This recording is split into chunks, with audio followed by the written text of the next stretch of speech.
그날 한국이 처음으로 월드컵 16강에 올라 이탈리아와 16강전을 치르는 날이었습니다. 그렇죠? 다들 아시겠지만 이탈리아는 빗장 수비로 아주 유명한 팀입니다. 초반부터 태클이 밀려오기 시작했어요.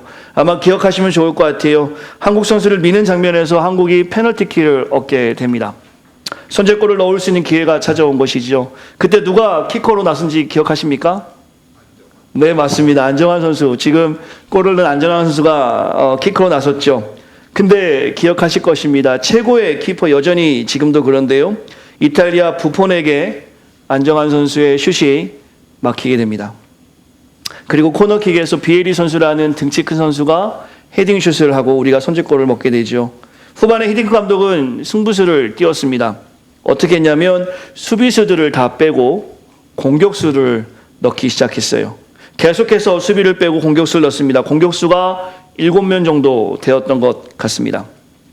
그 후반 44분, 좀 전에 우리가 보지는 않았지만 설기현 선수가 정확히 때렸다라면 안 들어갈 것이 빗맞아서 들어가서 1대1로 되고 연장전을 들어가게 되죠. 그리고 보신 것처럼 안정환 선수가 연장전 전반전에 실축했던 그 마음의 무거움을 가지고 열심히 뛰다가 헤딩슛으로 결국에는 우리가 이탈리아를 이기는 장면이 있었습니다.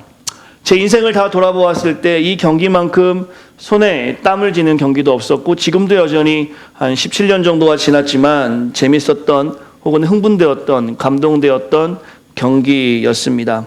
국가대표 때문에 모든 사람들이 울고 웃는 120분의 시간을 보냈었죠. 모든 사람들은 그 대표로 인해서 행복한 하루를 맞았습니다. 아마 그날은 제가 짐작하건대 부부싸움도 아마 없었을 거예요. 아마 그 정도로 기분이 좋았던 날이었습니다. 한번 생각해 보시겠어요? 만약 이 경기가 국가대표의 경기가 아니라 동네에서 축구 좀 잘하는 아저씨들의 경기였다. 여러분에게 이런 감격과 감동을 줄 수 있었겠습니까? 아마 그렇지 않을 겁니다. 이 경기가 국가대표의 경기가 아니라 동네에서 하는 우리들의 경기였다면 박진감도 없을 뿐더러 누구에게 감동을 주지도 않았을 것이에요. 이 경기가 모든 사람들에게 감동을 주었던 이유는 바로 국가대표팀의 경기였기 때문입니다. 대표라는 것은 이렇게 중요합니다. 대표라는 것은 나라를 움직이기도 하고 공동체의 방향을 정하기도 합니다. 오늘 말씀을 나누는 로마서 5장 12절부터 18절의 말씀은 이 대표성이 얼마나 큰 영향력을 주는지를 오늘 우리에게 말씀해 주는 본문이죠. 그래서 제가 말씀의 제목도 이렇게 정해 보았어요. 대표의 원리. 이렇게 말씀의 제목도 제가 정해 보았습니다. 대표라는 말을 우리 성도님들은 잘 아실 겁니다. 개인 또는 단체를 대신하여 그의 의사를 외부에 알리는 것이라고 사전에서는 말씀하고 있어요.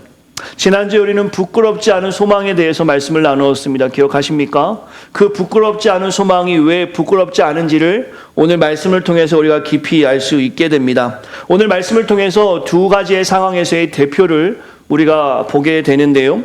첫 번째 말씀으로 12절의 말씀인데요. 한번 같이 읽으면 좋을 것 같습니다. 12절의 말씀을 같이 읽겠습니다. 시작.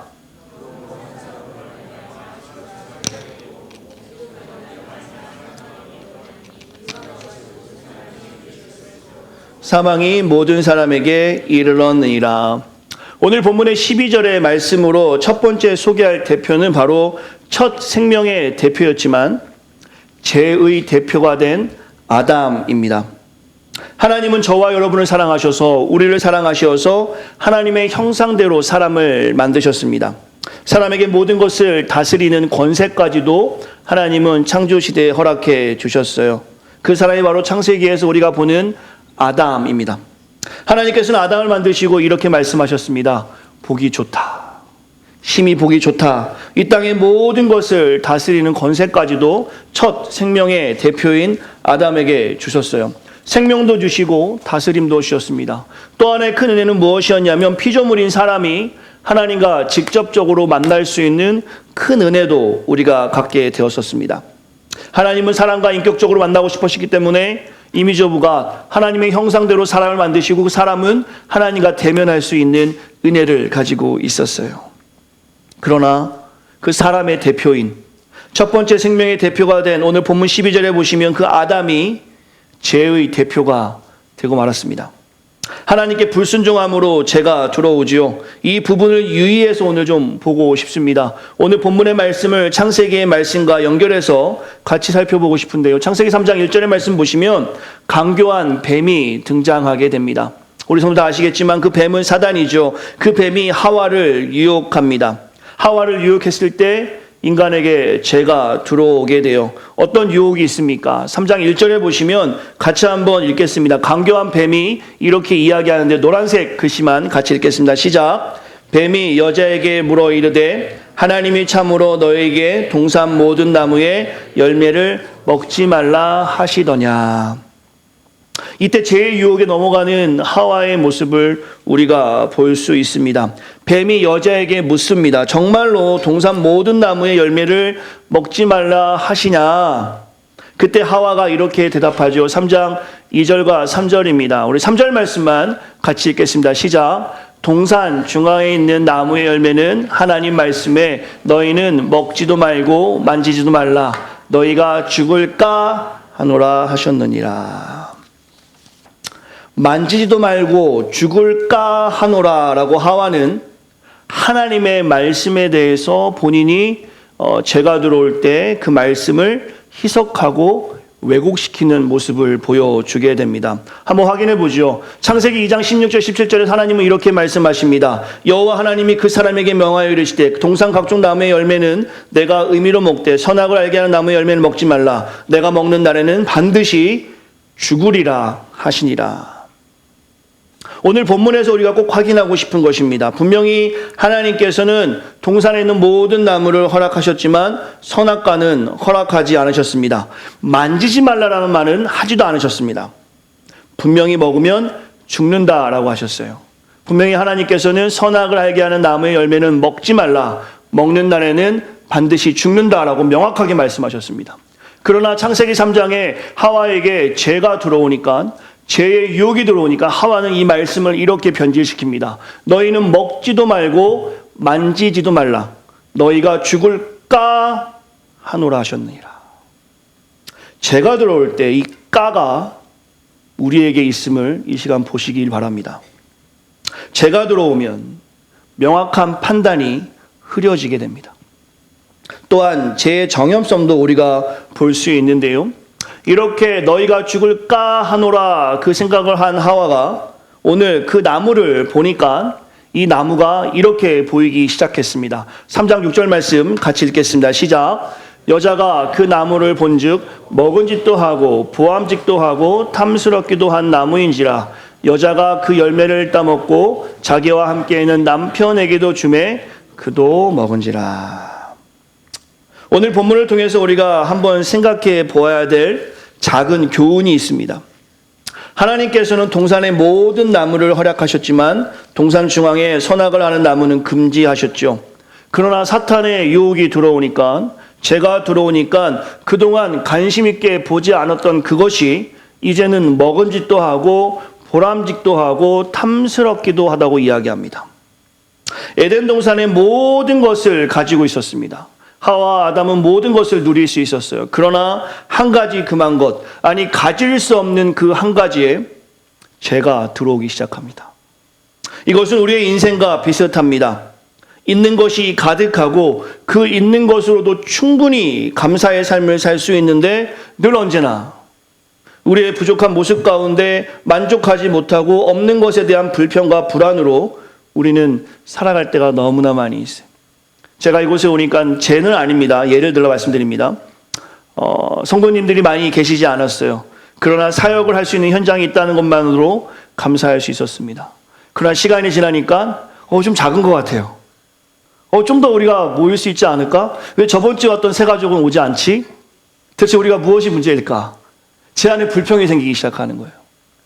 이것은 사역에 대한 발전으로 이어진다는 것을 여러분 좀 기억하시기 바랍니다. 여러분은 어떠세요? 박사과정 어드미션 받고 처음에 그토록 가고 싶었던 샴페인 땅 혹은 UIUC 공부해 보니까 어떠세요? 그때는 그렇게 가고 싶었는데 지금은 다시 집에 가고 싶은 생각 안 드세요? 여러분과 제가 늘 하나님께 주신 것은 너무나 많은데 그 많은 것을 생각하지 못하고 없는 것 그거 한 가지 때문에 우리가 죄를 짓고 산단 말입니다. 오늘 본문에 아담과 하와가 그랬어요. 창세기 3장에 보시면 죄가 들어오니까 먹으면 죽는다라는 말씀이, 명확한 하나님의 말씀이 죽을까 하노라로 바뀌고, 오늘 이러한 모습 가운데 우리에게 죄가 들어올 때도 그러한 모습으로 보일 수 있다라는 것이죠. 오늘 본문의 작은 교훈이라 생각하시면서 죄가 들어올 때 이런 모습이 생기지 않도록 저와 여러분도 주의하며 하나님 말씀을 듣고자 합니다. 이렇게 사람의 대표이자 첫 생명의 대표인 아담이 범죄하니까 죄의 대표가 된 것입니다. 여기서 이렇게 질문할 수 있을 것 같습니다. 아담 한 사람의 죄의 책임이 모든 인류에게 동일하게 물으시는 것은 부당하지 않는가? 우리가 스스로 아담을 대표로 삼은 적도 없고 우리가 죄를 짓기로 결정한 적도 없는데 왜 우리가 죄인이 되어야 하는가? 혹시 여러분 이렇게 생각하지 않으세요? 아담은 아씨고 나는 이씨인데 왜 아담의 죄가 나한테 오는가? 여러분 아담 본 적 있으십니까? 만난 적 있으세요? 여러분이 선악과의 그림자도 본 적이 있으십니까? 우리는 전혀 보지 못했습니다. 근데 왜 아담의 죄가 오늘 나에게 전가되는 것인가? 장로교에서 신앙으로 고백하는 웨스터민스터 신앙 고백서에서는 이 원죄, 오리지널 신에 대해서 이렇게 성경적으로 답하고 있습니다. 제가 한번 읽어드릴게요. 우리의 시조들은 사탄과 관계와 시험의 유혹을 받아 금지된 실과를 먹음으로 범죄하였다.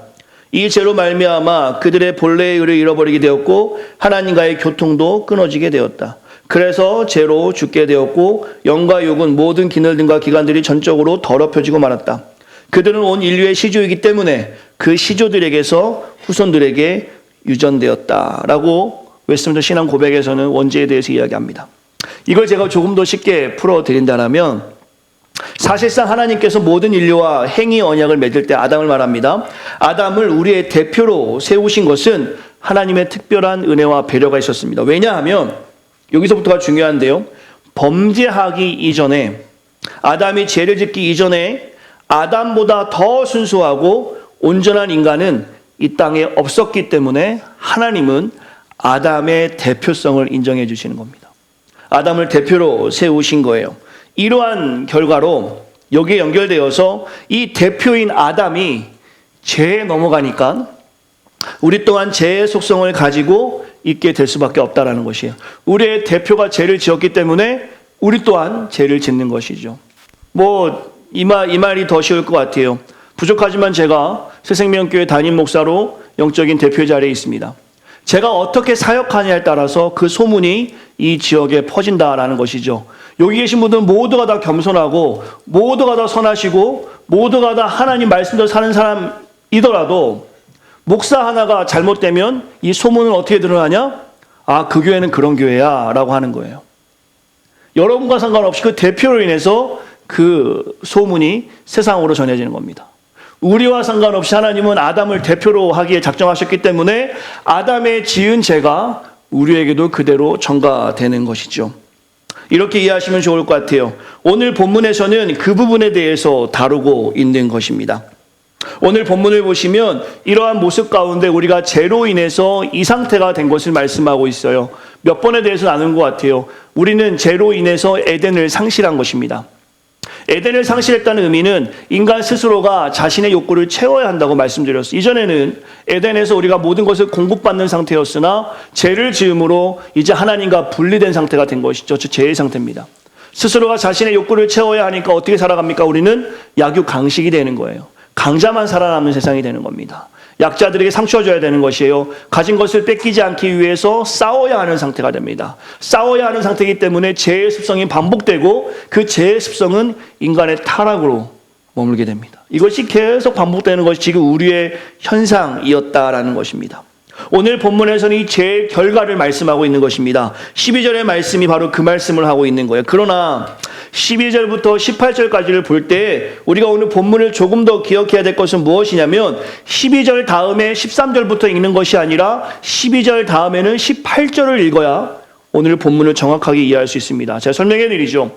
로마서 5장 12절의 말씀을 한 번 더 같이 읽겠습니다. 시작. 그러므로 한 사람으로 말미암아 죄가 세상에 들어오고 죄로 말미암아 사망이 들어왔나니 이와 같이 모든 사람이 죄를 지었으므로 사망이 모든 사람에게 이르렀느니라. 그리고 18절입니다. 제가 읽지요. 그런즉 한 범죄로 많은 사람이 정죄에 이른 것 같이 한 의로운 행위로 말미암아 많은 사람이 의롭다 하심을 받아 생명에 이르렀느니라. 이것은 무슨 말씀이냐면 12절을 말씀합니다. 12절에 죄의 대표를 말씀하고 18절에서 바로 그리스도에 대해서 말씀해 주고 있는데요.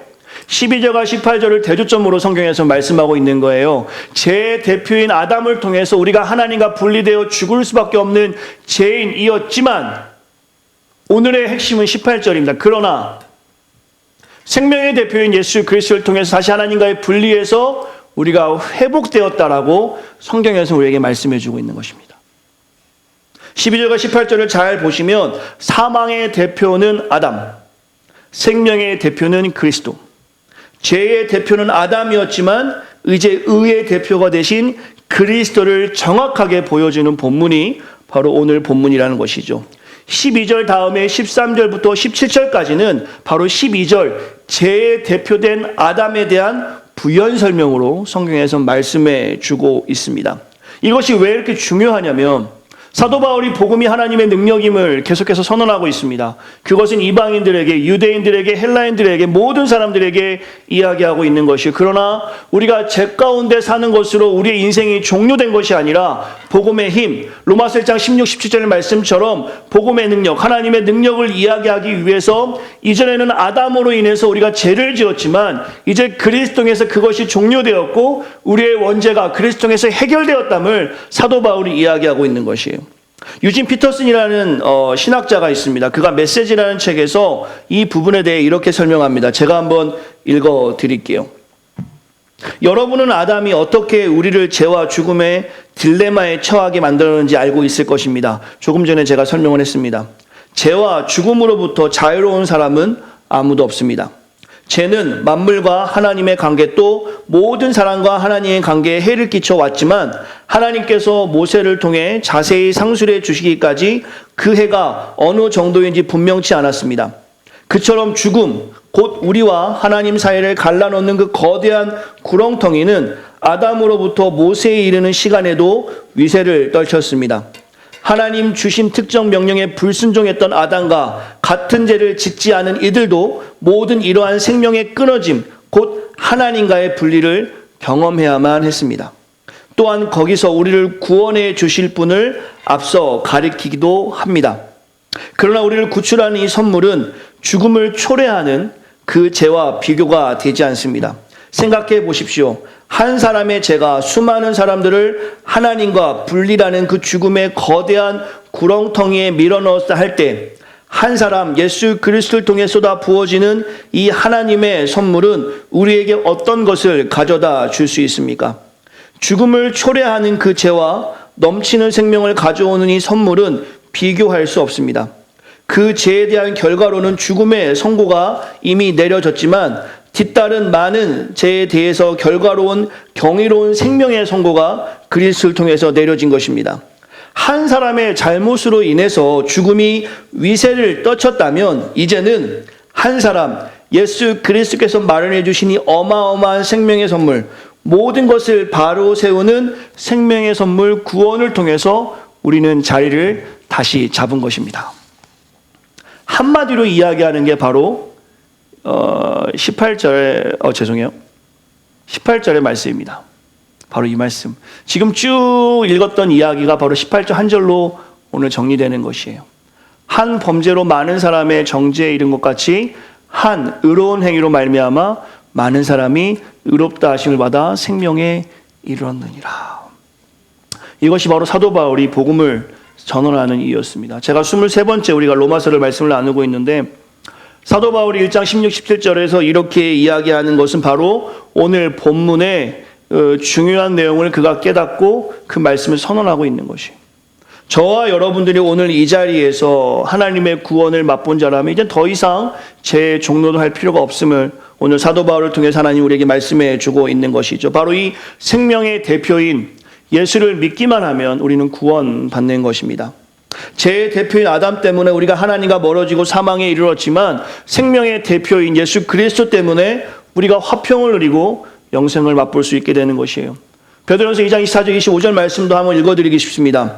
친히 나무에 달려 그 몸으로 우리 죄를 담당하셨으니 이는 우리로 죄로 대하여 죽고 의에 대하여 살게 하려 하심이라. 그가 채찍에 맞음으로 너희는 나음을 얻었나니 너희가 전에는 양과 같이 길을 잃었더니 이제는 너희 영혼의 목자와 감독 되신 이에게 돌아왔느니라.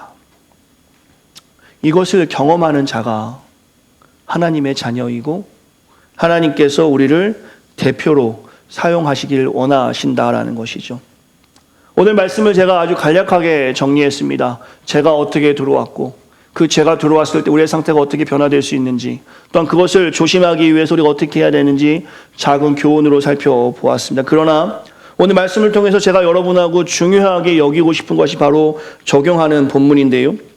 좀 전에 서두에서 국가대표 축구팀이 승리했을 때 온 국민과 사람들에게 감동을 주었다라는 것을 기억하시면서 여러분과 제가 이렇게 먼저 이야기했으면 좋겠어요. 한번 같이 읽겠습니다. 시작. 우리가 대표입니다. 시작. 좀 더 크게 해보시겠어요? 우리가 대표입니다. 여러분이 대표라는 것이죠. 무엇의 대표입니까? 바로 교회의 대표라는 것입니다. 이것은 그리스도인을 이야기하는 것이에요. 오늘 본문에서 복음의 깊이를 깊이 알고 경험한 우리의 삶이 교회의 대표가 된다라는 것이죠. 노블레스 오블리주라는 말을 성도님들은 아실 것입니다. 프랑스 말인데요. 귀족들이 의무를 다하라라는 말이죠. 사회 지도층일수록 권력만 누리지 말고 리더로서 의무를 다하라는 것입니다. 저는 여러분과 제가 이 말을 좀 기억하고 이렇게 이야기했으면 좋겠어요. 이글리즈 오블리주. 이글리즈라는 말은 프랑스어로 church라는 말인데요. 교회된 자의 의무. 여러분과 제가 오늘 이 말을 기억하고 이 예배당을 나섰으면 좋겠어요. 좀 전에 나섰던 노블레스 오블리주라는 말을 대한민국에 좀 적용해 본다면 여러분은 대한민국에 그런 나라 같습니까? 제가 잠시 통계를 보니까 대한민국에 4대 의무가 있습니다. 그중에 국방의 의무를 잠깐 보니까요. 대한민국 사람 100명 중에 96명이 군대에 갑니다. 평범한 사람들이요. 그러나 사회 지도층, 정치, 경제, 사회, 문화를 이끌어가는 사람과 자녀들의 현역 면제 비율이 대한민국은요. 40%가 넘어요. 그러니까 높으면 높을수록 10명 중에 6명만 군대에 간다라는 것입니다. 어떤 한 글로벌 기업의 자제들은 70% 넘게 군대를 가지 않았어요. 조사 기간에 따라서 차이가 있을 수 있지만 이러한 조사에 말이 안 돼라고 말하는 사람은 아무도 없습니다. make sense 합니다. 대한민국에서 이 노블리스 오블리주를 정말 실행하는 사람들이 몇 안 된다라는 것이죠. 이런 이야기를 하는 이유가 무엇이냐면 정의를 이야기하기 어려운 상황이 된 게 대한민국. 그렇다고 우리가 블레임하자는 것이 아닙니다. 경제인들의 기부 문화도 볼까요? 미국하고 상당한 차이가 있죠. 오히려 한두 살 된 손주들에게 각종 편법을 써서 재산을 증여합니다. 그리고 자녀들에게 재산을 증여하고 정확한 상속세도 내지 않는 것이 그 나라죠. 여러분은 그런 걸 보면 어떻습니까? 답답하지 않으세요? 뭐 이런 게 다 있나? 제가 오늘 한국 정부나 높은 사람들을 좀 블레임하려고 이야기하는 것이 아니라 이것을 우리에게 적용하자는 겁니다. 이글리즈 오블리주. 교회된 자의 의무를 다하지 않을 때 여러분과 제가 정부와 고위 관료들에게 뭐 이럴 수 있나라는 이야기하는 것처럼 교회된 자로서 의무를 다하지 않으면 세상이 우리를 향해서 뭐 교회가 저래 라고 이야기한다는 것이죠. 저와 여러분들이 오늘 교회의 대표로 서 있다는 것입니다. 교회는 건물이 아니에요. 우리입니다. 그리스도의 몸된 교회가 바로 우리 한 사람 한 사람이라는 것이죠. 제 대표인 아담 때문에 감히 하나님과 대면할 수 없는 우리였지만 예수 그리스도 생명의 대표인 그리스도를 통해서 이제 우리가 주님과 대화할 수 있고 주님과 만날 수 있고 주님은 우리를 교회의 대표로 사용하길 원하신다라는 것이에요. 교회된 자의 의무로 우리를 살라고 말씀하신다란 말입니다. 이런 질문을 여러분에게 한번 드리고 싶습니다. 제가 인간에게 들어오고 더 이상 하나님과 단절된 상태로 살 수밖에 없던 우리가 이제 예수 그리스도의 은혜로 로마서 5장에 보면 하나님과 화평을 누리게 되었습니다. 이렇게 소망을 가진 우리가 교회의 대표가 되었습니다. 여러분과 제가 교회의 대표로 살아가고 있습니까? 교회로서 우리가 의무를 감당하고 있습니까? 죄가 해결되었던 그 놀라운 십자가의 사랑을 경험한 우리가, 피 묻은 십자가를 경험한 우리가 누가 보아도 아, 저 사람은 주님 닮은 기독인이야 라는 이야기를 듣고 우리가 살아갑니까? 저를 포함한 우리 모두가 죄의 대표인 아담처럼 하나님 말씀을 분명히 알면서도 혹시 그 말씀을 왜곡되게 변질시키면서 할 만한 건 하고 하는 믿음으로 살아가고 있는 건 아닙니까? 구원받은 우리를 통해서 생명의 대표이신 그리스도가 선포되어야 하는데 우리 자신만 세상에 보여주며 우리는 살아가고 있지는 않습니까? 혹은 세상에 보여주려고 각종 욕심을 부리며 살아가고 있지 않습니까?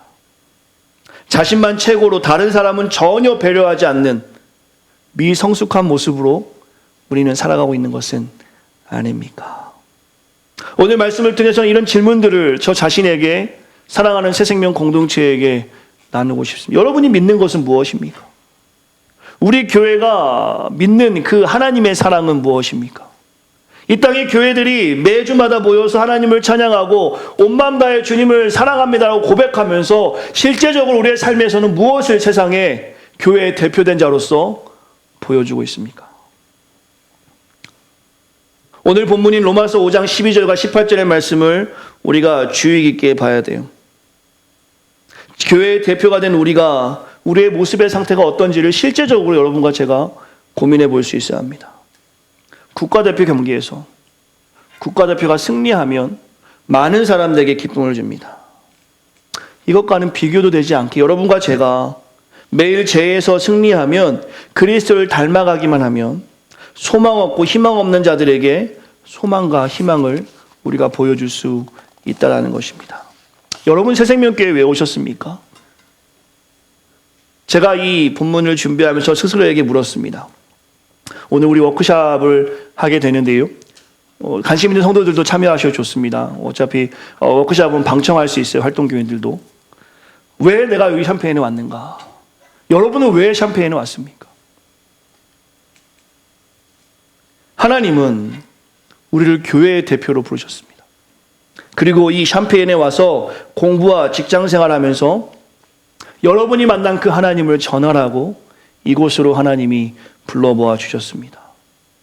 제가 조금 전에 잠시 얘기했죠. 왜 우리 교회는 새 가족들이 많이 안 올까? 왔다가 또 다른 교회 갈까?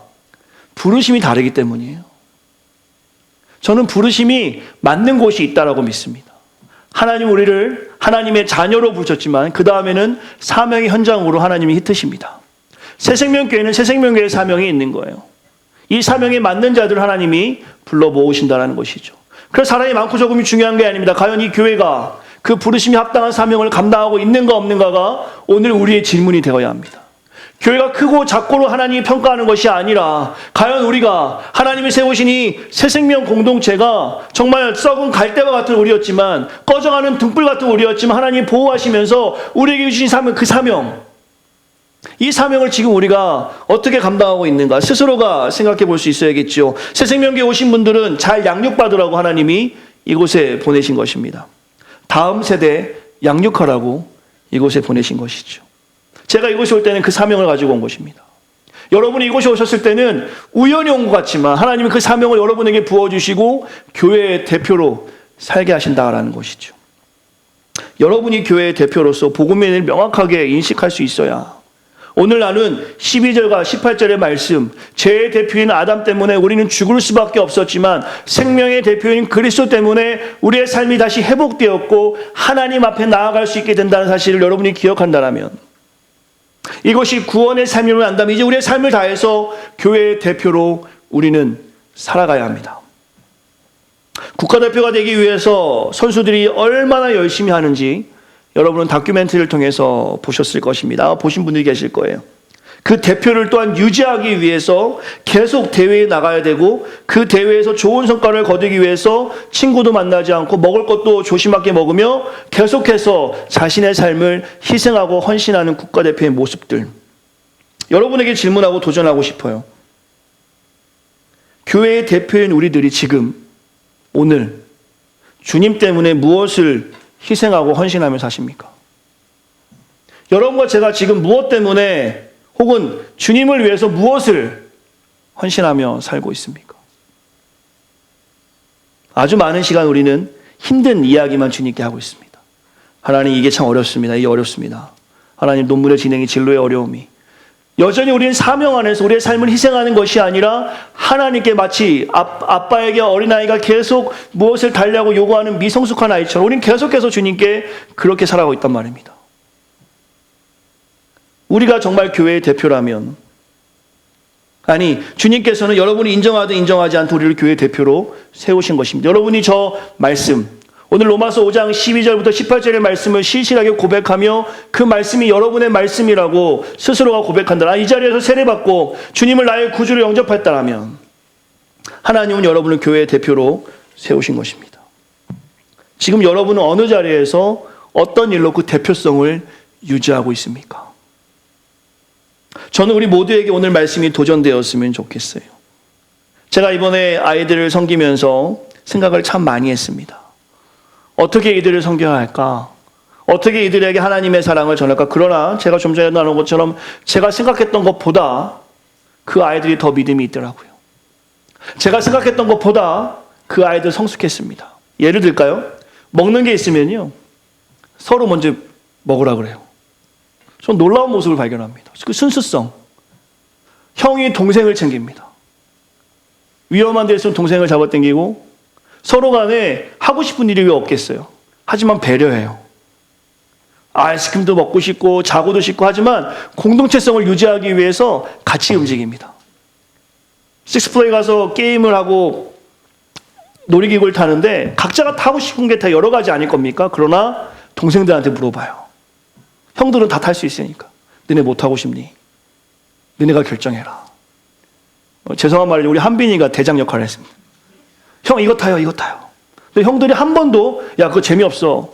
아이 그건 시시하러 가지 않고 전 놀라운 모습을 발견합니다. 이 성숙함. 우리 공동체를 볼까요? 우리가 그렇게 살아가고 있습니까? 이 많지 않은 오늘 기도 그렇게 하셨는데 내 이웃을 사랑하라는 말씀은 고사하고 공동체 안에서 우리 안의 문제들도 서로 알지 못하면서 우리 안의 어려움들도 서로 아파하지 못하면서 나중에 헤어질 때가 되면 그때 아쉬워하겠죠. 그때 못해준 게 미안하겠죠. 저는 오늘 우리 공동체가 정말 오늘 말씀이 여러분에게 신실한 고백이라면 이 시간 결단하셔야 돼요. 제가 23번을 복음에 대해서 전하고 있습니다. 복음이 하나님의 능력입니다. 우리가 복음대로 살아가고 있는가? 새생명교회가 지금 복음대로 정말 살아가고 있는가? 저와 여러분들이 정말 하나님의 자녀라면, 정말 복음에 대해서 인식하고 있다면 성경을 읽어야 되는 것이고 기도해야 되는 것이며 공동체의 아픔에 같이 기도할 수 있어야 돼요. 우리 공동체의 가장 큰 아픔은 무엇이냐? 가장 큰 어려움은 기도하는 일을 소홀히 한다는 것입니다. 다 하나님이 알아서 하시겠지 하는 섭리 가운데 우리가 살아가지만 하나님을 붙잡고 매달리는 간절함이 저는 새생명 공동체에서 발견하기 어려운 것 같아요. 다 되겠지. 오늘 말씀을 통해 다시 한번 여러분과 저에게 도전을 드립니다. 여러분이 충분히 하나님께 쓰임받고 하나님 여러분을 충분히 사용하시겠지만 오늘 우리가 말씀으로 기억할 때 한 가지 이 적용점을 가지고 우리가 나아가고 싶다는 것이에요. 같이 한번 하얀 글씨 읽겠습니다. 시작. 우리는 교회의 대표입니다. 제가 새생명교회 대표가 아닙니다. 누구 한 사람이 새생명교회 대표가 될 수가 없습니다. 우리 모두가 다 이 땅 교회의 대표라는 것이에요. 복음을 전하지 않고서는 몸이 간질간질해서 견딜 수 없어야 되는 교회의 대표란 말입니다. 여러분이 해야 될 일이 무엇인지를 한번 생각해 보실 수 있는 이번 한 주가 되었으면 좋겠어요. 우리는 교회의 대표입니다. 여러분이 대표예요. 여러분의 모습을 통해서 교회가 드러납니다. 여러분의 생활을 통해서 교회가 드러나고 여러분의 말을 통해서 교회가 증거된다라는 것이에요. 이제 우리 홍희 집사님, 진보라 집사님 우리 교회 대표로 콜로라도로 가시는 겁니다. 거기 가면 물어보겠죠. 어느 교회에서 오셨어요? 이제 두 집사님이 하는 행동이 우리 교회를 상징하게 될 거예요. 어떻게 하시냐에 따라서 새생명교회가 참 좋은 교회였구나. 이런 훌륭한 분을 보내줘서 감사합니다라고 거기 목사님 전화 받을 수 있도록 제가 기도하겠습니다. 우리 너무 아쉽죠? 저렇게 훌륭한 분이 또 올 수 있도록 우리도 기도하면 되고요. 떠나는 거 아쉽지만 있는 동안에 우리가 우리 일을 하면 되는 거 아니겠습니까? 말씀을 마무리하죠. 노란색 글씨를 한번 읽어보시겠습니까? 너는 그리스도의 편지야. 이렇게 인사하겠습니다. 너라고 하면 그런가요? 당신은 그리스도의 편지야. 한번 해보세요. 네. 이게 그냥 글씨가 아니라 하나님의 살아계신 하나님 말씀입니다. 너희는 우리의 편지라. 우리 마음에 썼고 무사람이 알고 있는지라. 사람들이 우리를 읽는다고 성경에서 말씀하고 있습니다. 이제 우리가 어떻게 살아야겠습니까? 저는 너무나 좋은 교회를 만났습니다. 저 스스로가 그런 게 아니라 정말로 복받은 목회자라는 생각을 참 많이 했습니다. 행복합니다. 그러나 오늘의 행복에서 멈춰 있다면 그것은 유람선과 다르지 않겠지요. 우리 교회는 전투함이 되었으면 합니다. 각자의 자리에서 뭔가 계속 하셨으면 좋겠어요. 아직 상처가 회복되지 않거나 여러 가지 상황 때문에 기다림이 필요한 성도가 있다면 오케이, 저 기다릴 수 있습니다. 그러나 빨리 전투함 의무실에서 그 상처를 회복하시고 다시 자리로 가셔야 돼요. 함께 배를 이끌고 나가셔야 합니다. 오늘부터 이제 앞으로 우리 교회가 어떠한 일을 행할지는 저도 모릅니다. 여러분도 모르지만 저는 오늘 말씀 로마서 5장 18절의 말씀을 소망으로 알고 부끄럽지 않은 그 소망을 가지고 목사가 되었고 저는 그렇게 사명할 겁니다. 사명을 감당할 겁니다. 여전히 제 안에 부족함이 있겠지만 그럼에도 불구하고 그 새 생명의 대표인 예수 그리스도를 통해서 내가 소망을 얻었고 이제 하나님이 나를 교회의 대표로 하셨으니 이제 그렇게 살아가기로 다짐합니다. 여전히 부족한 모습이 있지만 다시 일어서고 다시 일었을 것입니다. 저는 저의 동역자들에게 동일하게 요청드립니다. 힘들고 어렵지만 다시 일어나시기 바랍니다. 힘들고 어렵지만 죄에서 우리를 회복시켜 주시고 우리의 상태가 이전에 하나님과 분리된 상태였지만 다시 하나님과 만날 수 있는 상태가 그리스도를 통해서 이루어졌음을 기억하시고 오늘 여러분의 상황과 환경을 주님께 의탁해 보시기를 바랍니다. 그럴 때 하나님께서는 여러분을 교회의 대표로 정말 귀하게 사용하실 줄 믿습니다. 사랑하는 성도들과 함께 기도하고 싶어요. 우리 반주만 좀 해주시면 좋을 것 같고요. 여러분 한번 같이 조용히 한번 기도했으면 좋겠어요. 두렵고 떨리는 마음으로 이 자리에 섭니다. 제가 무엇을 잘해서 여러분에게 이렇게 하자라고 한 것은 아무것도 없어요. 저는 여러분보다 더 부족한 사람입니다. 다만 성경을 손에 잡았더니 하나님께서 저를 이 자리에 세우셨고 오늘 하나님이 우리 공동체에 필요한 말씀을 저를 통해서 하시는 줄 믿습니다. 사랑하는 성도들과 함께 한번 기도했으면 좋겠어요. 그래서 선언합니다. 저는 우리 교회가 대단히 커지는 것을 원치 않습니다. 다만 사명은 대단히 컸으면 좋겠어요. 교회는 비록 세상이 볼 때 연약한 모습이지만 새 생명교회가 하는 그 사명은 대단한 사명이 되었으면 합니다. 근데 그 사명은 저 혼자 할 수 없습니다. 더 기도해 주셔야 돼요. 더 섬겨 주셔야 합니다. 더 낮아지셔야 되고 더 겸손해 주셔야 합니다. 지금도 우리가 참 잘하고 있지만 우리 안에서만 잘하는 것이 아니라 교회의 대표로 우리의 랩에서 우리의 가정에서 우리의 사업장에서 우리가 만나는 이웃들에게 내가 교회의 대표로 하나님을 보일 수 있어야 됩니다. 그러려면 더 기도해야 되고 더 겸손해야 됩니다. 이 시간에 각자의 삶을 좀 바라보시면서 아직 내 가족들도 하나님께 인도하지 못한 우리의 모습이 있다면 이건 분명히 문제가 있는 거예요. 어떻게 같이 사는 가족도 하나님께 인도하지 못합니까?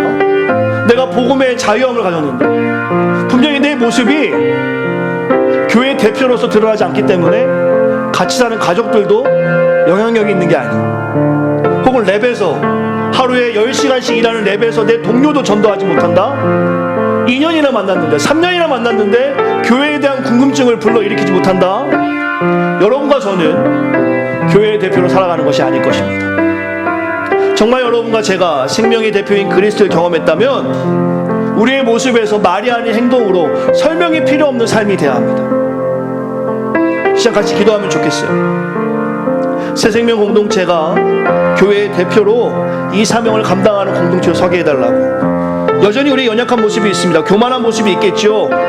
용서받지 못하고 혹은 용서하고 싶지 않은 일들도 있을 것입니다. 그러나 오늘 이 시간에 결단하시고 교회의 대표로 그리스도의 편지라는 생각으로 그 확신으로 오늘 우리가 어떻게 살아야 하는지에 대해서 스스로가 실제적으로 결단하시고 특별히 기도의 자리로 나아갈 수 있는 우리 공동체가 되었으면 좋겠습니다. 두 번째 기도 제목은 우리 자녀를 위해서 기도하면 좋겠습니다. 우리 BBS가 오늘 4시에 마무리되는데요, 우리 아이들을 사랑으로 섬길 수 있도록 기도해 주시고, 교사들을 위해서 또 유스그룹 아이들을 위해서 우리가 전도사님을 모시려고 합니다.